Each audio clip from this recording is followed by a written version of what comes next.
প্রস্তাব করেন ওই দিনই আমি কিছু আলোচনা রেখেছিলাম। আজকেও আবার আলোচনা সুযোগ পেয়ে আপনাকে ধন্যবাদ। বিষয়টা আমি প্রথম যে বিলগুলা আমরা আলোচনা করেছি, তৃতীয় এডিসি পুলিশ সার্ভিস রুল, ওইটা ডিসকাশন হয়ে গেছে। গতকাল অবধি আমাদের 10 দিন, যখন 1997 সালে যখন একটা পাস হয়, তখনই বলা ছিল যে আপনারা কাউন্সিলের ভেতরে 10 দিন আলোচনা করলে এই রুলসটা অ্যাডপ্ট হয়ে যাবে, রুলসে পরিণত হবে। তো গতকালকে আমাদের 10 দিন বলতে আজকে আমরা সর্বসম্মতিক্রমে এই বিলটা পাস হয়ে যাবে। কিন্তু আমার এই হাউসে যারা আছেন, হদা আকরারা সমাজপতি এবং আমাদের বিরোধী বেঞ্চে যারা আছেন, আমরা এডিসি প্রশাসন আজকে পাস হবে, কাল পরশুর মধ্যে আমরা নোটিফিকেশন করব। আমরা এই জানুয়ারি মাসে 1 ব্যাটালিয়ন এডিসি পুলিশ নিয়োগ করতে চাই, তাতে আপনারা সহযোগিতা করবেন। এই বিলটা পুলিশ বিলের উপরে আমার এই আবেদন রইল। আমরা জানুয়ারি মাসের মধ্যে পুলিশ এডিসি পুলিশ 1 ব্যাটালিয়ন নিয়োগ করতে পারি কিনা, আপনারা যদি সবাই মিলে আমরা যদি সহযোগিতা করি, তাহলে কিন্তু আমরা তাড়াতাড়ি আমরা বাজেট প্রভিশনেও আমরা এই 1 ব্যাটালিয়ন আমাদের পুলিশ এডিসি পুলিশ নিয়োগের জন্য আগামী 9-10 তারিখে আমাদের আরেকটা সেশন হতে পারে, বাজেট সেশন। সেই বাজেট সেশনে আমরা এই অর্থের প্রবধানও আমরা রেখে দেব। আমি আবেদন রাখছি যে বিরোধী বেঞ্চ যারা আছেন আপনারাও এই সহমত পোষণ করবেন এবং আজকে এই বিলটা আমাদের পাস হয়ে যাবে। Second, TTIDC village committee contract election, যেখানে আমরা polling centre, counting agent, polling agent এবং প্লেস, এই 3টা গুরুত্ব দিয়ে আমরা বিল উত্থাপন করেছি। অর্থাৎ নোটিফাইড এরিয়ার মধ্যে থেকে যে কাউন্টিং এজেন্ট হবেন তিনি কাউন্টিং এজেন্ট হতে পারবেন, পোলিং এজেন্ট হবেন ওই নোটিফাইড এরিয়া থেকেই হতে হবে। ইভেন প্লেস, ভিলেজ কাউন্সিল যখন নির্বাচন হবে, কাউন্টিং কিন্তু ব্লকের আন্ডারে নির্বাচন হয়। এডিসি ভিলেজ কমিটি ইলেকশন হলে কিন্তু কাউন্টিং যদি নন এডিসি এলাকাতে হয়, তাতে আমাদের অসুবিধা হয়। যেমন আমি ধরি সর্দু করপরি, Teliamura block, Teliamura block village committee ADC, যখন ভিলেজ কমিটি নির্বাচন হয়, গণনা হয় ব্লকে। এরকম না হয়ে নোটিফাই এরিয়ার মধ্যে এডিসি এলাকার মধ্যে যে গণনা প্লেসটা হয়, যার জন্য এই বিল উত্থাপন। তো এটাও আমরা সর্বসম্মতিক্রমে এতদিন আমরা এটা ডিসকাস করেছি, তো আজকে এটাও বিল পাস হয়ে যাবে। আর আমি প্রথমে ধন্যবাদ জানাতে চাই, আপনারা সবাই ধন্যবাদ জানাবেন যে প্রথম আমি মনে করি এডিসিতে ত্রিপুরা মাথা আসার পর আমরা সবাই এখানে মেম্বাররা যারা আছি এক নাগারে আজকে 20টা বিল, সম্ভবত 20টা বিল আজকে পাস হবে এই হাউসে সবার উপস্থিতিতে, যার জন্য আমি মহারাজকে ধন্যবাদ, আমাদের সিএম, ডেপুটি সিএম এবং চেয়ারম্যান স্যারকে ধন্যবাদ জানাই। আরেকটা bill Tripura tribal area autonomous district village committee administration, এটা তো আমরা আগেও আলোচনা করেছি। ককবরক ল্যাঙ্গুয়েজ, যেটা বাংলার পরিবর্তে ককবরক এবং ইন্ডিজিনিয়াস যে ল্যাঙ্গুয়েজগুলো আছে তাতে রেকর্ড, আমাদের ভিলেজ লেভেলে রেকর্ড রাখা জন্য যে একটা সংসদীয় বিল আনা হয়েছে, সেটাও আজকেই এটা পাস হয়ে যাবে। তো এই হলো। আরেকটা লাইসেন্সিং, আমাদের ডেপুটি সিএম স্যার যে লাইসেন্সিং এর একটা বিল, একটু আগে আমাদের মাননীয় রাজ্যপাল মনোনীত সদস্য খুব গুরুত্বপূর্ণ বক্তব্য রেখেছেন যে আমাদের কলই ব্রান্দি, রিয়াং ব্রান্দি, এইসব আমরা এখানে আমাদের ডেপুটি সিএম স্যার যে বিলটা এনেছেন যে 385টা আইটেমের উপর আমাদের এডিসি রেভিনিউ কালেকশনের জন্য যে লাইসেন্সিং, লাইসেন্সিং এর যে ব্যবস্থা, এখানে আমি কিছু সংযোজন করতে চাই। যেখানে এখানে টিভি চ্যানেলের কথা বলা হয়েছে, টিভি চ্যানেলের যে কথা বলা হয়েছে, আমাদের এডিসি এলাকাতেও টিভি চ্যানেল, এখন টিভি চ্যানেল বলতে সেই ট্রেডিশনাল টিভি চ্যানেল আগের মতো নেই। আমাদের যারা ককবরক মিডিয়া আপনারা দেখেছেন, তারা টিভি চ্যানেলের আওতায় নেই, এখন সোশ্যাল মিডিয়ার আওতায়। তো এইসব জায়গাতে তাদেরকে লাইসেন্স, কারণ ওনারা যদি অ্যাক্রেডিটেশন না থাকে, সাংবাদিক হিসাবে যদি অ্যাক্রেডিটেশন না থাকে, বিধানসভাতে ঢোকা এবং এডিসির কাউন্সিলও ঢোকা, এরকম কিছু মানে একটা প্রভিশন রয়ে গেছে, এবং কোথাও কোথাও যাওয়ার ক্ষেত্রে পারমিশন পাওয়া যায় না, এবং তারা সেই পাস পাওয়া যায় না সোশ্যাল মিডিয়াদের। তো আমি যেটা আবেদন করতে চাই, ব্লগার, ইউটিউবার, ফেসবুক পেজ এবং কেবল টিভি যারা চালান, তাদেরকেও একটা এখানে ইনসার্ট করা, তাদেরকেও এডিসির মারফত একটা লাইসেন্সিং ব্যবস্থা করে দেওয়া।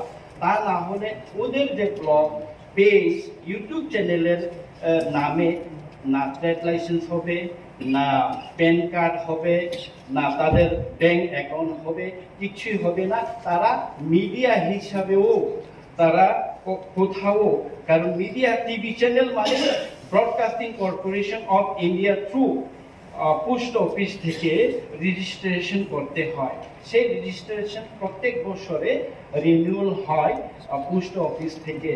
তো ওইটার ভিত্তিতে মিউনিসিপ্যালিটি কিন্তু, আগরতলা মিউনিসিপ্যালিটি বা যে কোনো মিউনিসিপ্যালিটি কিন্তু লাইসেন্স ইস্যু করে টিভি চ্যানেলদের। আগরতলায় যত সব টিভি চ্যানেল বা কেবল টিভি চ্যানেল সেভাবে হয়। কাজে আমাদের ত্রিপুরা সাহেব যারা ব্লগ করেন, আপনার মিডিয়া হিসাবে করেন এডিসি এলাকায়, তাদেরকেও এডিসি এই লাইসেন্সিং এর মাধ্যমে তাদেরকেও মান্যতা দেওয়া, একটা একটা সংযোজন। আর এখানে আরো যে 365টা আইটেমের মধ্যে, যেহেতু আমরা আজকে ট্র্যাডিশনাল আমাদের কাস্টমারের লকে প্রায়োরিটি দিয়ে আমরা কথা বলছি, কলাই ব্রাঞ্চের কথা, সেই এটার মধ্যেও কলাই ব্রান্ডি প্রোডাকশন,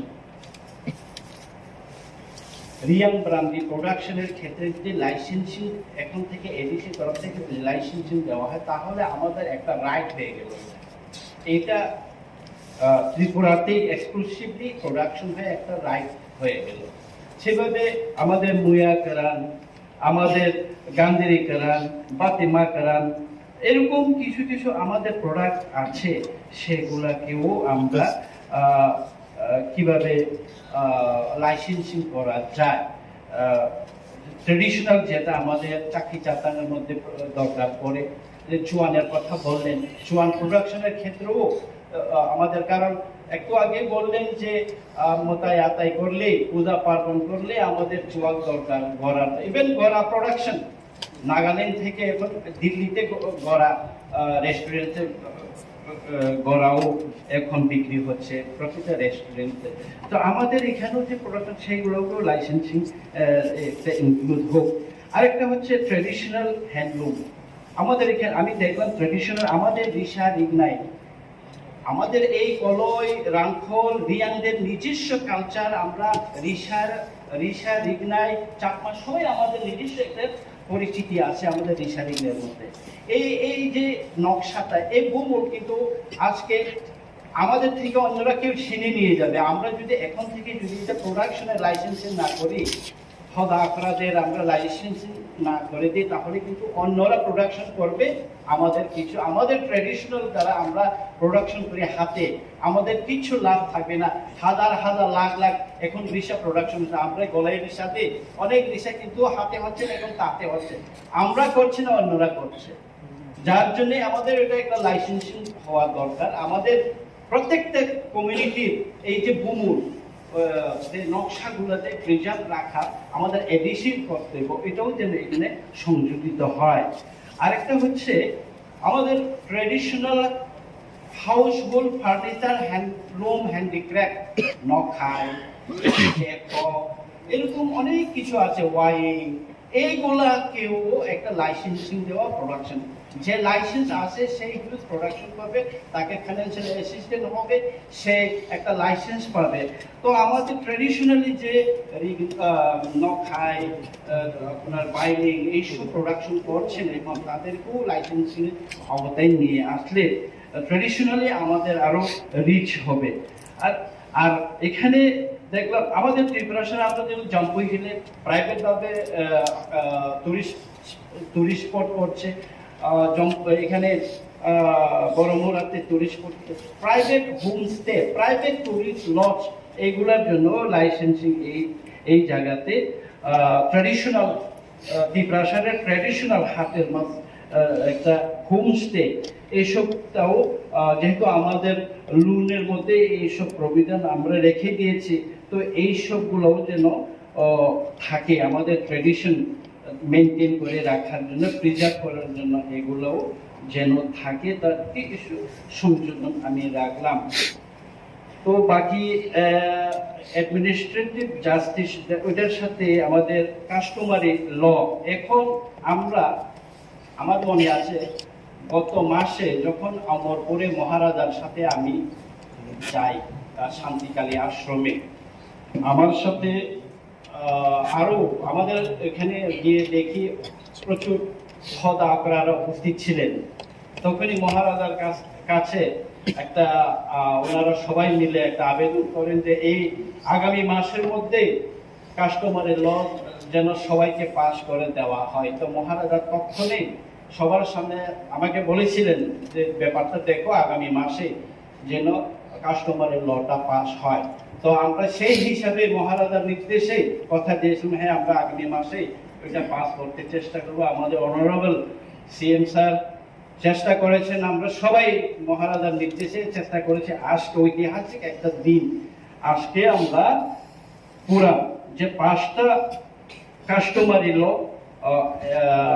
স্টেট থেকে যেটা ফিরে এসে মাইনর কারেকশন, আর 9টা যেটা কাস্টমারি ল আজকে বিল পাস হবে। ওইটা একটা হিস্টোরিক। আজকে আরো বাকি রয়ে গেছে যেগুলা এখন আমাদের হাতে আসেনি। আমরা তো আপনাদের খোদা আপনাদের 20টা সাত কমিউনিটির সবাইকে আমরা 5,000 করে বাধা দিয়েছি। তো এখন সবার কাস্টমার 20 জন হদা আপনাকে বাধা দেওয়ার পর আমরা টোটাল এখন জমাতিয়া হদা বাদে আরো 14টা, তার মানে 15টা বাকি রয়ে গেল। আর কত? আরো 5টা, আরো 7 কাজ রয়ে গেছে, তাদেরকেও আমরা আগামী দিনে ইনক্লুড করতে চাই। আমার এখানে সব লিস্ট আছে, আগামী দিনে আমরা তাদেরকেও ইনক্লুড করতে চাই। কিন্তু ব্যাপার হচ্ছে এই, আমাদের ত্রিপুরা তো একটা রাষ্ট্র। আগে মহারাজারা যখন ছিলেন ভারতবর্ষের সাথে যখন আমরা যুক্ত হই নাই, তখন তো একটা রাষ্ট্র। ত্রিপুরাটা অ্যাকচুয়ালি যখন আমি এই কাস্টমারি ল গুলা পড়ি, গতকালকে আমার ঘুম হয় নাই, আমি সব কথা কাস্টমারি ল আমি পড়েছি, খুবই মানে আমার কাছে খুবই ভালো লাগছে। মানে সবকিছু জানতে পেরে যে ইয়েস, আমাদের মধ্যে নানা ধরনের নিজেদের মধ্যে সবাই আমাদের সদস্যরা এবং আমাদের এক্সিকিউটিভ মেম্বাররা অনেকেই বলেছে। আমিও প্রথম দিনেও বলেছি, এবং এর আগের দিন আমরা যখন আপনাদের সাথে আমরা আমাদের অ্যাডমিনিস্ট্রেটিভ বিল্ডিং এ যখন আমরা কথা বলি, তখনও আমি বলেছি আমরা একটা কমন কাস্টমারের ল দিকে এগোতে চাই। একটা আগামী দিনে আমরা আজকে আপনাদের যেভাবে আপনারা দিয়েছেন, আমরা সেভাবে আজকে সর্বসম্মতিক্রমে পাস করে দেব। কিন্তু আগামী দিনে আমরা একটা কমন কাস্টমারি লর দিকে আমরা এগোতে চাই। কারণ আপনারা দেখুন, আমাদের মেন কোন জায়গাতে হয়? বিবাহ, জমি বিবাদ সংক্রান্ত, বিচ্ছেদ সংক্রান্ত এইসব জায়গাতে আমাদের মধ্যে এই যে কাস্টমারি কোর্ট, কাস্টমারি আইন বা বিচার ব্যবস্থা, এগুলো লাগে। এখন এক একটা ব্যবস্থা আমাদের মধ্যে আছে। আমি আমার কলয়ের কথা বলি। কলই সমাজের মধ্যে কোনো এক পরিবারের মেয়ে বা ছেলে অঘোষিতভাবে কোনো একজন মেয়েকে যদি বাড়িতে নিয়ে আসে, তার জরিমানা দিতে হয়। চৌধুরীকে, সমাজপতিকে জরিমানা দিতে হয়। কেন? ইলিগেলি বিয়ে ছাড়া তুমি বাড়িতে রাখলে। অনেকে আমাদের মধ্যে আছে, আবার আমাদের সমাজের মধ্যে এই যে 14-15টা কমিউনিটির সাবকাস্টের মধ্যে ছেলে মেয়ে বড় হয়ে যায় তবু বিয়ে হয় না। আছে তো এরকম, ছেলে মেয়ে বড় হয়ে যায় তবু বিয়ে হয় না। পরবর্তী সময়ে বিয়ের নামে একটা খাওয়ানো হয়, এরকমও আছে। কি পিকুলিয়ার, একটা আরেকটার অপোজিট, মিল নেই। আরেকটা ল্যান্ডের ব্যাপার। ল্যান্ড খুব ইম্পর্টেন্ট ইস্যু। ল্যান্ড হচ্ছে, দেখুন, আমার একমাত্র যদি সন্তান হয়, তাও যদি মেয়ে সন্তান হয়, আমি একজন এসটি শিডিউল ট্রাইব, আমার জমি, আমার প্রপার্টি, আমি মারা যাওয়ার পর উত্তরাধিকারী হবে আমার মেয়ে। সেই মেয়ে যদি এখন ত্রিপ্রাসার সাথে যদি বিবাহ হয়, তাহলে সে উত্তরাধিকারী, সে ত্রিপ্রাসায় হবে। যদি নন ট্রাইবেলের সাথে যদি তার বিয়ে হয়, সেই জায়গা তার কি হবে? এর বর্ণনা কিন্তু অস্পষ্ট, অনেকটা কাস্টমারের লওয়ার মতো অস্পষ্ট।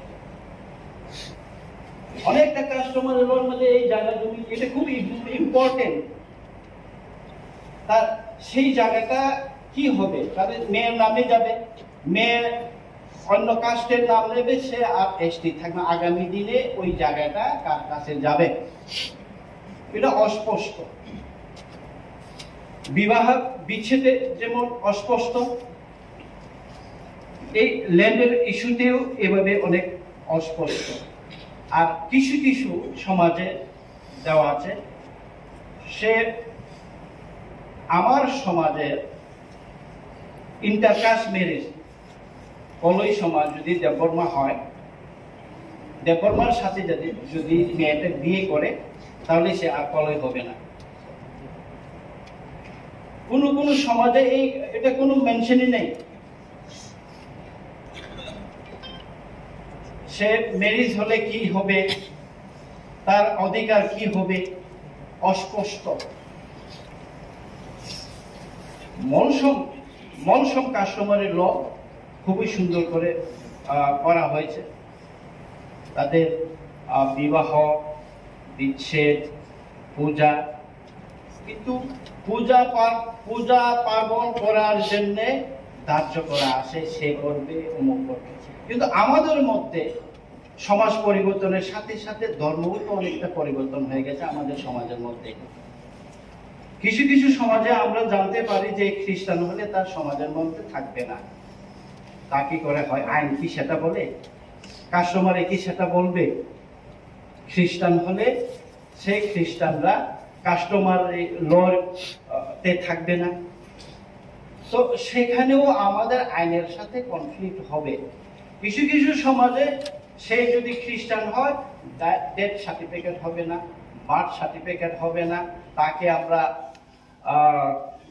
কি বলে, সে আমাদের বিচার ব্যবস্থার মধ্যে আসবে না, এরকম। ওইটা আরেকটা কনফ্লিক্ট। আরেকটা কনফ্লিক্ট আমাদের বিচার ব্যবস্থার মধ্যে আমি দেখেছি সবকটা কাস্টমারি ল, কোন সমাজে 2 টায়ার, কোন সমাজে 1 টায়ার বিচার করে হয়। কোথাও চৌধুরী করে, চৌধুরী যদি ওইটা সামাল না দিতে পারে, না আপার লেভেলে যায়,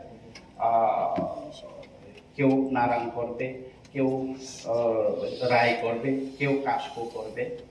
আমাদের এখন অ্যাডমিনিস্ট্রেশন অফ জাস্টিস যেটা বিল এনেছে এই কাস্টমারি লর সাথে, ওইখানে 3 টায়ার ভিলেজ কোর্ট একটা আছে, সাবঅর্ডিনেট ভিলেজ কোর্ট বা অ্যাডিশনাল ভিলেজ কোর্ট, এরপরে ডিস্ট্রিক্ট কাউন্সিল কোর্ট, 3টা স্তর ওখানে। তার মানে একটা থাকবে ভিলেজে, আর একটা থাকবে আপনার জোনালে, আরেকটা থাকবে সেন্ট্রালি ডিস্ট্রিক্ট কাউন্সিলে, যেটা হেড অফিসে। তো ওইখানে একটা ভিলেজে একটা কোডের কথা বলা হয়েছে, একটা ভিলেজে একটা কোড। এখন একটা ভিলেজে দেববর্মাও থাকে, কলয়ও থাকে, জমাতেও থাকে। একটা ভিলেজে যদি একটা কোড হয়, সেখানে সেই জমাতিয়া কে জুডিশিয়ারি ব্যবস্থায় সেই জমাতিয়াকে বিচার করবে কে, কলই। কারণ পাশাপাশি থাকলে তো যে কোনো ভাবে জমি সংক্রান্ত বিবাদ হয়, বিবাহ সংক্রান্ত বিবাদ হয়, চোর ডাকাতি হয়, এরকম হয়। তো একটা ভিলেজে একটা কোর্ট হয়, একটা ভিলেজে একটা যদি কোর্ট হয় না, সমাজ ব্যবস্থার মধ্যে আমরা এখন কি দেখি, কোর্ট আমাদের ট্রেডিশনাল কোর্ট রিয়াং চৌধুরী একটাই কোর্ট হবে ওই গ্রামে। হাজারাপাড়া রিয়াংয়ের যদি কোর্ট থাকে, হাজারাপাড়াতেই হবে। এখন বৈষম্যনী পাড়াতে, অঙ্কি বৈষম্য পাড়াতে কলই যদি থাকে, কলইদের একটা কোর্ট, কলইদের চৌধুরী পার কোর্ট। তো আমাদের এই যে জাস্টিস অফ অ্যাডমিনিস্ট্রেশনের সাথে একটু বেবি, তো এগুলো আমরা ভবিষ্যতে পুঙ্খানুপুঙ্খভাবে আলোচনা করতে হবে। এবং এই সব নিরিখে আমি দেখলাম এত কাস্টম সুন্দর, অনেকটা সুন্দর, কিন্তু সমাজ ব্যবস্থাটা পরিবর্তনশীল। আমি একটু আগে যেটা বলেছিলাম যে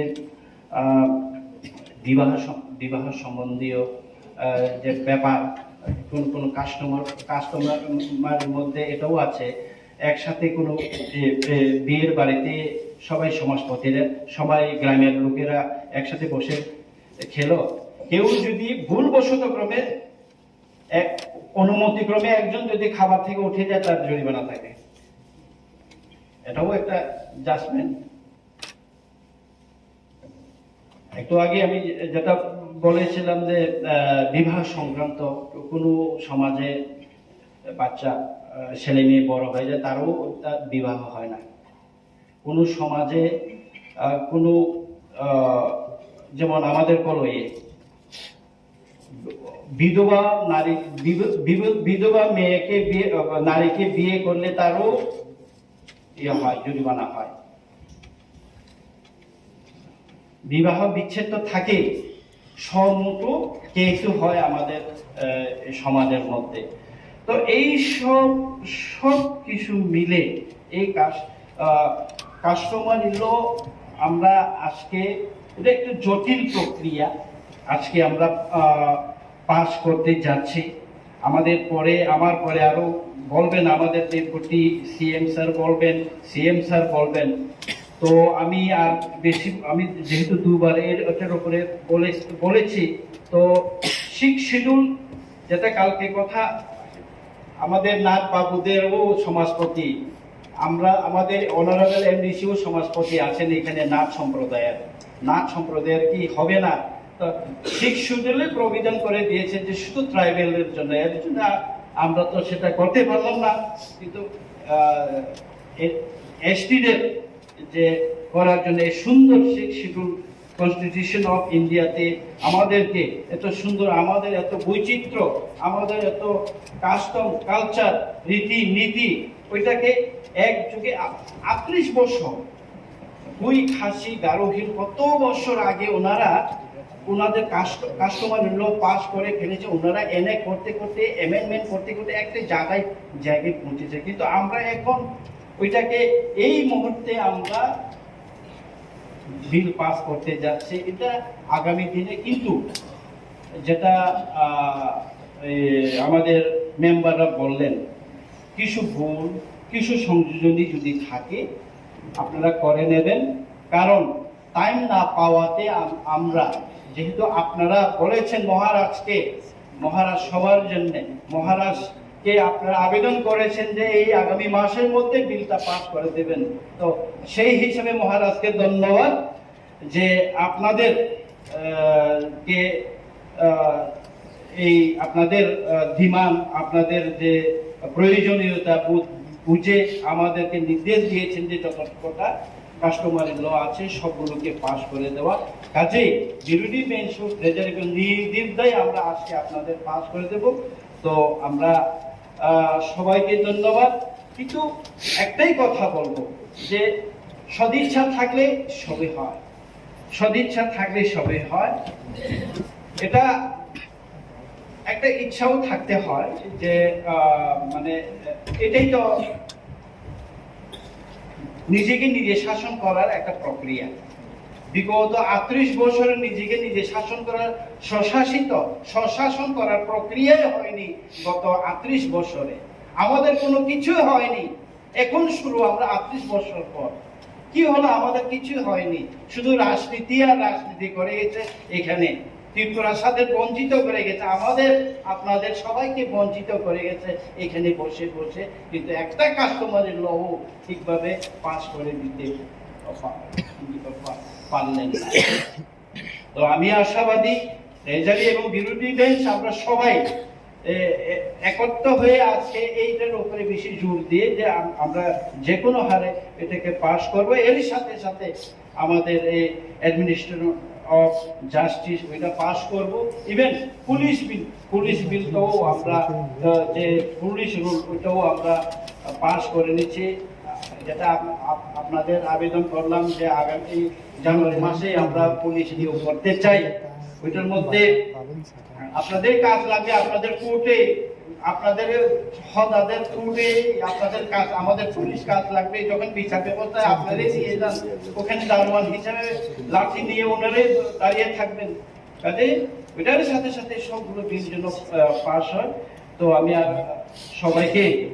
সবাইকে কনগ্রাচুলেশন, শুভেচ্ছা জানাচ্ছি।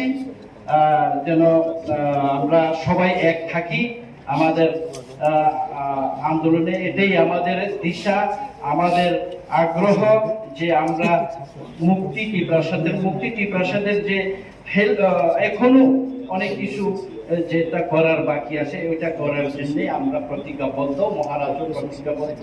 তো আমাদের সাথে থাকবেন। সবাইকে ধন্যবাদ। আজকের মতেই অন্য দিনও আমাদেরকে সহযোগিতা করবেন। হামবাই।